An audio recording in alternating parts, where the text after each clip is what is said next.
Ces courts-métrages m'ont rappelé que même les plus grandes souffrances peuvent être la source d'une création inattendue. Voici une nouvelle sélection de 3 courts-métrages d'animation que j'ai découverts en errant sur YouTube et qui m'ont rappelé que la création artistique est un outil phénoménal lorsque l'on est confronté à l'étrange et à l'horrifique. En 1, Sangro de Thiago Minamisawa. Ici, on suit le parcours d'un homme atteint du VIH qui utilise le célèbre Jardin des délices de Jérôme Bosch et la littérature pour nous raconter son histoire. Quand l'enfer est devenu son quotidien et un refuge, quand il a dû affronter le regard du monde, les jugements et les stigmatisations avant de retrouver le désir de vivre, l'aide d'un traitement médical et un jardin des possibles. C'est simple, très poétique et terriblement efficace.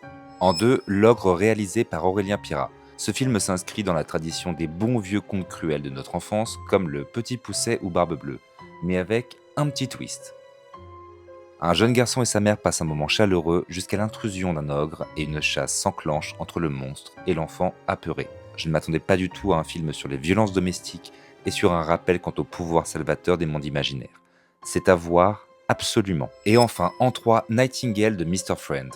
Alors celui-là, je ne l'ai pas du tout vu venir non plus. On suit John, seul depuis plusieurs mois dans un vaisseau spatial dont il doit assurer la maintenance. Sa famille lui manque, il en rêve la nuit, et on comprend rapidement qu'il les a perdus dans un tragique accident de voiture. Ce que je pensais être à la base un film sur le deuil et la culpabilité, ou un hommage à 2001 l'Odyssée de l'espace, prend une tournure absolument inattendue qui m'a retourné le crâne et profondément touché. Ce que j'ai adoré en préparant cette nouvelle sélection, c'est ce rappel constant sur le fait que faire de l'art, ou tout simplement prendre le temps d'en contempler, peut aider à traverser certaines épreuves les plus violentes et apporter un peu de lumière dans l'obscurité.